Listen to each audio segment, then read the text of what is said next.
आप अपनी तकरीरों में, सभाओं में कहते हैं कि मुसलमान ही मुसलमान का दुश्मन बन रहा है और हमें इनमें कुछ छुपे लोगों को पहचानना चाहिए। तो सर, आपको क्या लगता है कि जो कौम के लोग हैं वो ये बात आपकी पसंद करेंगे और आपके साथ आना चाहेंगे? करबला के मैदान में इमाम हुसैन को शहीद करने वाले मुसलमान थे। करबला के मैदान में इमाम हुसैन साहब नमाज साथ पढ़ते थे और नमाज पढ़ने के बाद तलवार उठाने वाले मुसलमान थे।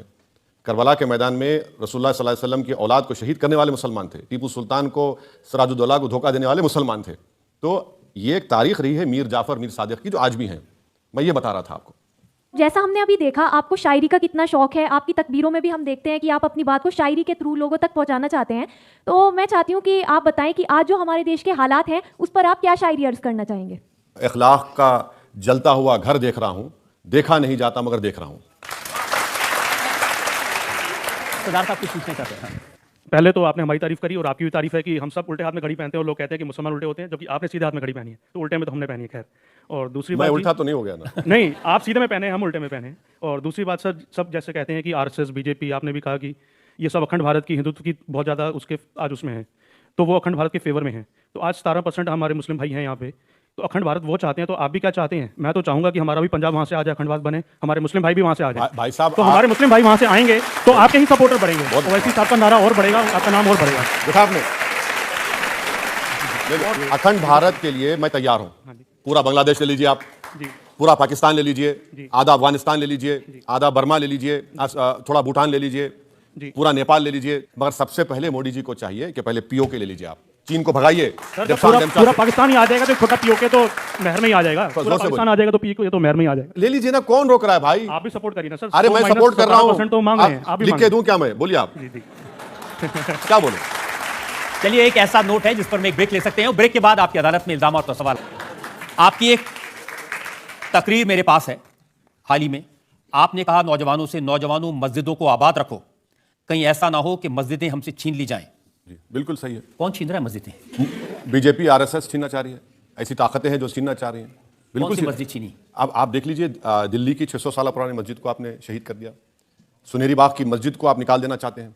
और सुनहरी बाग की मस्जिद में कभी आपने सुना कि अगर कोई प्राइम मिनिस्टर या होम मिनिस्टर अगर मंदिर के सामने से जा रहा है तो मंदिर में पूजा रोक दी जाती? कभी सुना आपने? सुनहरी बाग की मस्जिद में जब कभी प्राइम मिनिस्टर का काफिला जाता है, मूवमेंट, जिसको मूवमेंट बोलते, नमाज नहीं होती उस वक्त में सुनहरी बाग में? क्यों नहीं होती भाई? आप पूछ लीजिए, मेरी बात यकीन मत करिए, आप जाइए वहां के इमाम साहब से, लोगों से पूछ लीजिए। देखिए, किसको बिल्डिंग को गिराना है, नहीं गिराना, ये तो कोर्ट के फैसले होते हैं। नहीं, आपने नोटिस, सरकार ने सुप्रीम कोर्ट का फैसला देखा।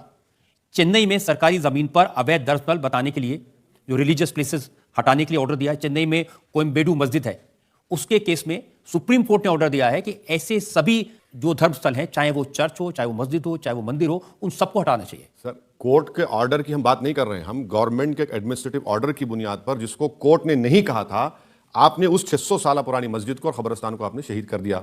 और ऐसा कोई दिन नहीं जाता जहां पर बीजेपी, आरएसएस की तरफ से बोला नहीं जाता कि हम भारत में ऐसे इतनी हजारों मसाजिद हैं, उसको हम लेकर रहेंगे। खुला कहते हैं वो लोग। अभी तो खुला कहते हैं, पार्लियामेंट में बाबरी मस्जिद जिंदाबाद। हाँ, बिल्कुल, मैं अभी भी कह दूंगा जिंदाबाद बाबरी मस्जिद। गुनाह क्या है सर? फ्रीडम ऑफ एक्सप्रेशन है मेरा ये। अगर मैं भारत की पार्लियामेंट में नहीं कहूंगा तो कहां कहूंगा? मोदी जी जिंदाबाद बोल सकते तो बाबरी मस्जिद जिंदाबाद बोले क्या गुनाह है? कोई गुनाह तो नहीं किया। मैं कह रहा हूं कि इस्लामिक धर्म के लिहाज से जिस जगह मस्जिद बन जाती है, वो जब तक दुनिया अल्लाह कायम रहेगा मस्जिद ही रहेगी। आप उसको तोड़ दें, कुछ करें, तो मैंने कहा मस्जिद है, मस्जिद रहेगी। इसमें प्रोवोकेशन कहां है? और बाबरी मस्जिद एक केस स्टडी है कि किस तरीके से मस्जिद को छीना जा सकता है, उसको हमको समझना है। हमने एक मस्जिद को खोया है इन तमाम पॉलिटिकल पार्टीज के बातों में आकर। सुप्रीम कोर्ट को जाकर बीजेपी ने कहा था कि हम हाथ नहीं लगाएंगे, और मस्जिद को आपने तोड़ दिया। सुप्रीम कोर्ट अब तक कंटेम्प्ट पिटीशन नहीं सुना, और क्रिमिनल कोर्ट में कोर्ट ने फाइंड किया कि कोई भी कन्विक्ट नहीं हुआ उसमें, कोई कन्विक्ट नहीं हुआ उसमें। और खुद पार्लियामेंट में ये एकनाथ शिंदे के जो पार्टी लीडर हैं, वो नरसिम्हा राव की तारीफ में कह रहे थे कि जब बाबरी मस्जिद को तोड़ा जा रहा था तो पीवी नरसिम्हा राव ने कहा कि मैं पूजा कर रहा हूं, मुझे डिस्टर्ब मत करो। उन्होंने कहा, मैंने नहीं कहा ये। आप बताइए फिर क्या है ये? फिर देखिए, सुप्रीम कोर्ट का फैसला है और आप कहते हैं कि मक्कारी से बाबरी मस्जिद ले ली। सुप्रीम कोर्ट का फैसला जो है ना, अगर आप पूरा फैसला पढ़ेंगे सर, तो उसमें फैसले में सुप्रीम कोर्ट ने कहा कि मंदिर को तोड़कर मस्जिद नहीं बनाई गई। सुप्रीम कोर्ट ने एएसआई की सर्वे की रिपोर्ट को नकार दिया। सुप्रीम कोर्ट ने जो फैसला दिया, हम उसको जो गलत मानते हैं, इसलिए कि सुप्रीम कोर्ट ने फेथ की बुनियाद पर दे दिया, फेथ की बुनियाद पर दिया। अब अगर फेथ की बुनियाद पर आप दे देंगे तो फिर उसका कोई रोक टोक ही नहीं है। अब वैसे साहब हो गया ना, अरे फैसला हो गया, वहां पर इतना भव्य राम मंदिर बन गया, लाखों लोग वहां जा रहे हैं, अब छोड़िए उसको, कहां उसमें। यही बात आप उन यहूदियों से कहिए जिसको हिटलर ने 60 लाख यहूदियों को गैस के चेंबर में डालकर मार दिया था। वो 1930s की दास्तान को 2024 तक बोलेंगे। मैं भी बाबरी मस्जिद की दास्तान को मेरे मरने से पहले मेरे औलाद को बोलूंगा कि तुम भी बोलते रहना, क्योंकि जिस तरीके से मस्जिद को छीना गया उस तरीके से हम दोबारा मस्जिद को नहीं खोना चाहेंगे। क्या 6 दिसंबर इस देश के लिए फख्र का दिन है? बताइए, अगर 6 दिसंबर नहीं होता तो सुप्रीम कोर्ट का जजमेंट क्या ये था? तो पार्लियामेंट ने कहा कि 22 जनवरी फख्र का दिन है, उस दिन राम मंदिर बना। वही तो हम कह रहे हैं। अच्छा किया आपने, 17 दिसंबर 1992 को पार्लियामेंट ने बाबरी मस्जिद डिमोलिशन को कंडेम किया और रेजोल्यूशन में आरएसएस, विश्व हिंदू परिषद, बजरंग दल का को कंडेम किया और कहा कि यह काला दिन है।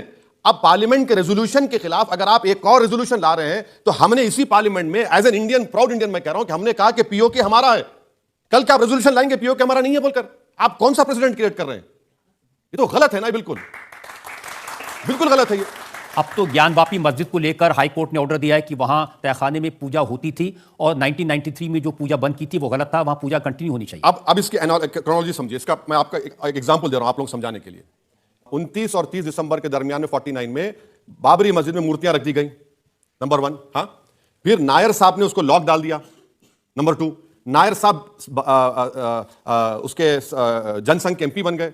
आपने 6 दिसंबर को तोड़ दिया और तोड़ने वालों को आपने जगह दे दी। यहां पर क्या हुआ? यहां पर व्यास फैमिली कह रही हमारे पास 1530 से डॉक्यूमेंट है। मैं भी कह रहा हूं कि मैं भी 500 साल से नमाज पढ़ा था बाबरी मस्जिद में, नंबर 1। व्यास फैमिली कहती है कि 93 में मुलायम सिंह की सरकार ने बगैर रीजन राइटिंग के दिए बंद कर दिया। मैं भी कह रहा हूं कि मेरी मस्जिद को भी आपने बंद कर दिया था। अब कोर्ट आपने कोर्ट को जाके पूजा अलाउ करिए। भाई मेरी नमाज क्यों अलाउ नहीं किया आपने? फिर आप समझिए, इसीलिए हम कह रहे हैं कि हम एक मस्जिद को खोए दोबारा नहीं खोना चाह रहे हैं। आप इन बातों को समझना चाहिए। अब भाई दूध के जले छाछ को भी फूक फूक कर पिएंगे हम लोग? तो भड़काएंगे आप नौजवान? भड़काएंगे नहीं, सच्चाई को बयान करेंगे। ये जो मैं जो कुछ कह रहा हूं ये फैक्ट है। मैं जो कुछ कह रहा हूं फैक्ट है। अच्छा सर, अब आप चले जाइए, आप ज्ञानवापी पे आ गए, आप चले जाइए मथुरा पे। 1965 में हिंदू और मुसलमानों में एग्रीमेंट हुआ। मुसलमानों ने 8 एकड़ जमीन दे दी। अच्छा, उस एग्रीमेंट पर किसने साइन किया था हिंदुओं की तरफ से? पंडित मदन मोहन मालवीय। क्या पंडित मदन मोहन मालवीय से बड़े हिंदू नरेंद्र मोदी हैं? नहीं है, उन्होंने साइन किया। आप 2023 में बोलते हैं कि नहीं, उनको इख्तियार नहीं था वो जमीन तो देने का, लेने का। कौन खोल रहा है इस देश में? कौन जख्म को खोल रहा है? कौन इस देश को उस राह पर लेकर जाना चाह रहा है जहां पर दोनों धर्मों में टकराव होगा? विश्व हिंदू परिषद के जो प्रेसिडेंट आलोक कुमार, उनकी बयान में पढ़ रहा था, वो कह रहे थे कि हम मुसलमानों से हाथ जोड़कर कहते हैं कि अब अयोध्या के बाद में मथुरा और काशी दे दें, उसके बाद हम कोई क्लेम नहीं करेंगे। ये सब बकवास है, ये सब झूठ है। आए भैया क्यों देंगे? मस्जिद मेरे बाप की थोड़ी है, मस्जिद मेरी मां की थोड़ी है। मस्जिद तो अल्लाह की होती है। मस्जिद का एक कागज है, एक डॉक्यूमेंट है। आप कब तक बोलेंगे वो उस जमाने में मुगल बादशाह था? तो फिर पुष्पमित्रा संघा से कौन इंसाफ करेगा? बताओ मेरे को। पुष्पमित्रा संघा ने कई बौद्ध धर्म के स्तूपाओं को तोड़ दिया, उसका इंसाफ करिए। चलिए, आप जब मुगल बादशाह को बोलते हैं तो पुष्पमित्रा संघा क्या करेगा? पुष्पमित्रा संघा के बारे में कोई नहीं बात करता। भाई देश जिस जमाने में पुष्पमित्रा संघा थे, जिस जमाने में मुगल थे, क्या संविधान था? राजा रजवाड़ों में राइट टू इक्वालिटी थी? नहीं थी। हमारे पास एक रिटर्न कॉन्स्टिट्यूशन है और उस कॉन्स्टिट्यूशन के लिहाज से हमको काम करना पड़ेगा। पंडित मदन मोहन मालवीय ने साइन किया उस एग्रीमेंट पर। आज आप बोलते हैं हम नहीं मानेंगे उसको। देखिए, इसीलिए तो उनको मौका मिलता है कहने का। आप कहते हैं बाबरी मस्जिद जिंदाबाद, वो कहते हैं ये बाबर की औलाद। नहीं, मैं देखिए यही तो मैं बता रहा हूं। मैं चाहता हूं कि मेरा डीएनए करा लीजिए, नरेंद्र मोदी जी का भी करा लीजिए, आरएसएस के लोगों का करा लीजिए। कौन आर्यन है और कौन इस देश का है मालूम हो जाएगा आपको। भाई मैं बाबर का स्पोक्स पर्सन थोड़ी हूं, तो क्या फिर नरेंद्र मोदी और बीजेपी नाथूराम गोडसे के स्पोक्स पर्सन है? अगर मैं बाबर का स्पोक्स पर्सन तो आप बन जाइए उनके स्पोक्स पर्सन, आप नाथूराम गोडसे के स्पोक्स पर्सन बन जाइए। आखिर मेरा क्या ताल्लुक बाबर से? मेरा क्या ताल्लुक औरंगजेब से? मेरा क्या ताल्लुक जिना से? भाई क्या ताल्लुक? अगर ताल्लुक नहीं है तो आपके भाई अकबरुद्दीन साहब औरंगजेब की मजार पर गए, वहां चादर चढ़ाई, फूल चढ़ाए। देखिए, ताल्लुक नहीं है सुनिए, औरंगजेब से। जब आप सर, मैं आपको बोल रहा हूं कि आप इंटरनेट खोलिए, वहां पर एक अल्लाह के वली की मजार है, शायद बुरहानुद्दीन गरीब या जरजरी बख्श रहमतुल्लाह गए, वहां पर गए तो आपके रास्ते में खबर आती, उन्होंने सिर्फ फातिहा पढ़ी और चले गए। और एएसआई प्रोटेक्टेड मॉन्यूमेंट है वो, आप निकाल दीजिए उसको। आपको डेलीगेशन को लेके जाते औरंगजेब के पास, फातिहा पढ़े और क्या करे? कुछ नहीं किए। अब उसको बोले अरे वो गए, अरे भाई नहीं, वो जो अच्छा मोदी जी बहादुर शाह जफरी खबर पे गए, अच्छा था वो। बताइए आप। देवेंद्र फडणवीस ने कहा महाराष्ट्र में कुछ औरंगजेब की औलादें पैदा हुई हैं। सवाल यह है कि किसके इशारे पर पैदा हो रहे हैं। ये समाज में टेंशन पैदा कर। एक प्रॉब्लम यह है कि देवेंद्र फडणवीस ब्राह्मण है और उनको दिखाना पड़ता है अपने आप को कि मैं सबको साथ लेके चलता हूं। उनका सबसे बड़ा प्रॉब्लम वो है, और उनको लगता है कि पोस्ट मोदी वो प्राइम मिनिस्टर बन जाएंगे, तो उनको ये लैंग्वेज इस्तेमाल करना पड़ता है। और बार बार देखते शिवाजी के बारे में। शिवाजी जब आगरा की फोर्ट से भागे थे, मुसलमान के साथ भागे थे। शिवाजी की जो तोप का जो जनरल था मुसलमान था। शिवाजी के पास मुसलमान थे। लेकिन शिवाजी ने जिसका पेट फाड़ा था वो भी मुसलमान था। बिल्कुल सही है, बिल्कुल सही है, बिल्कुल सही करे। मगर रजत जी एक अभी थाली मार लिए, सुनिए। जब शिवाजी अफजल खां को खंजर घोंप रहे थे तो शिवाजी के पीछे तलवार लेकर कौन खड़ा था? मुसलमान खड़ा था। ये बात नहीं बोलते आपको। अगर आप ऐसा सेलेक्टिवली बोलेंगे, सर मैं भी थोड़ा थोड़ा हिस्ट्री पढ़ा हूं, तो शिवाजी के पीछे खड़े वाला मुसलमान था। अच्छा, और शिवाजी ने क्या किया? अफजल खां को मारने के बाद कहा कि इस्लामिक धर्म के लिहाज से इसकी खबर बनाओ। ये शिवाजी का बड़ापन था। तो इसीलिए तो और कह रहे हैं यहां पर क्या कर रहे हैं? यहां बड़ापन देखिए, खबरों को मिटा दिया जा रहा है। ये बड़ापन है। इसीलिए तो कह रहे हैं कि जैसे शिवाजी के पीछे मुसलमान खड़ा था, मोदी के पीछे वैसे ही खड़ा हो जाए। ऐसा सब झगड़ा खत्म हो जाएगा। मैं देखिए, एक बात सुनिए, समंदर के दो किनारे कभी एक नहीं हो सकते। समंदर के दो किनारे कभी एक नहीं हो सकते। मैं किसी के पीछे खड़े होने के लिए पैदा नहीं हुआ। मेरा देश का प्रधानमंत्री देश की जनता के साथ खड़ा रहे, और उस जनता के साथ जो सबसे पिछड़े हैं, डेटा के लिहाज से उनके बारे में बात करें, उनसे नफरत ना करें, उनको अपना समझें। मैं वही चाहता हूं मेरे प्रधानमंत्री से, और कुछ नहीं। फाइनल राउंड में हम एक दो सवाल ले सकते हैं अभी। ओवैसी जी, मेरा सवाल आपसे ये है कि आप अक्सर कहते हैं कि हिजाब वाली लड़की को देश की प्रधानमंत्री के रूप में आप देखना चाहते हैं, तो आप ऐसा ही क्यों चाहते हैं? ये जो बताया जा रहा है कि भाई हिजाब पहन लिए तो दिमाग पर कवर हो गया, नहीं, दिमाग पर कवर नहीं है। जो लोग ये समझते हैं कि हिजाब पहनने वाली लड़कियां बड़ी बैकवर्ड हैं, ऑप्रेस्ड हैं, उनका दिमाग खराब है। अगर ऐसा होता तो यमन की एक मुस्लिम महिला हिजाब पहने, उसको नोबेल प्राइज दिया गया, उसको नोबेल प्राइज दिया गया। तो ऐसा कुछ नहीं है। देखिए, हम तो चाह रहे हैं कि जो सबसे कमजोर है मुस्लिम लड़कियां उठें। और अगर आप कभी हमारे शहर को आएंगे, आप देखेंगे कि बुलेट मोटरसाइकिल हिजाब पहनकर, हेलमेट पहनकर चलाते हैं लोग, बुर्का पहनकर चलाते हैं। मुझे भी ताजुब हुआ कब देखकर, मतलब बुलेट चला रहे हैं। बोले क्यों, तुमको तकलीफ हो रही है? मुझे जवाब मिला, मुझे नहीं, बहुत खुशी हुई मुझे। सीधे योगी आदित्यनाथ कह रहे थे कि जिन लड़कियों को हिजाब पहनाकर आप कैद करना चाहते हैं, उन्हें हम लिबरेट करना चाहते हैं। ना, कैद नहीं है। देखिए, कोई कैद नहीं है। अच्छा, बीजेपी की कोई मुस्लिम मीटिंग होती है ना, आप 200-300 बुर्का पहने लाके बिठाते हैं, वो क्या है? वो क्यों बिठाते हैं आप उनको? ये दिखाने के लिए, देखो हमारे साथ। अच्छा, वो जो लाके बिठाते हैं, वो देश को दिखाने का नहीं है, वो दिखाना है गल्फ के बादशाहों को, हमारे साथ मोदी मुसलमान है, अमेरिका को दिखाने के लिए। अरे भाई, अगर आप मुसलमानों से इतनी मोहब्बत है तो इनको एमपी बनाइए ना, एक टिकट दीजिए, एक एमपी बनाइए, मिनिस्टर बनाइए। आप वो नहीं करते।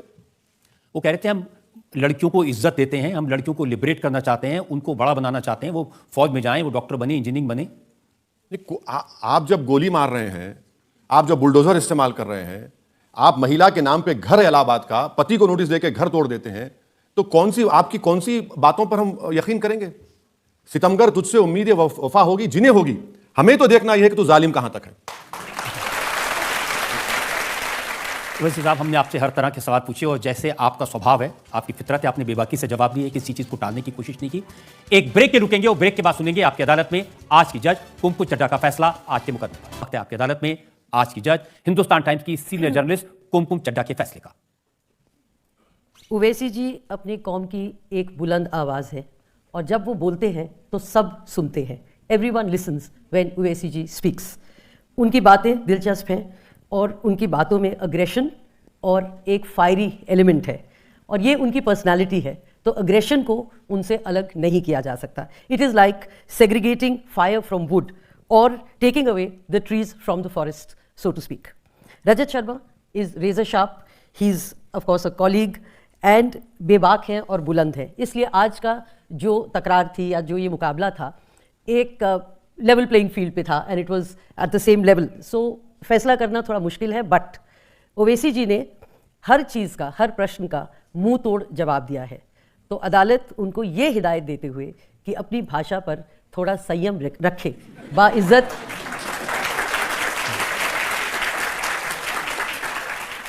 बाइज्जत बरी करती है। इस उम्मीद के साथ, इस यकीन के साथ कि असदुद्दीन ओवैसी इसी तरह से लोगों की सेवा करते रहेंगे, पब्लिक लाइफ में जो ज़रूरी मुद्दे हैं उनको उठाते रहेंगे और बुलंदियों पर पहुंचेंगे। आज का मुकदमा यही खत्म करते हैं। अगले हफ्ते आपसे मुलाकात होगी एक नई शख्सियत के साथ। तब तक के लिए नमस्कार।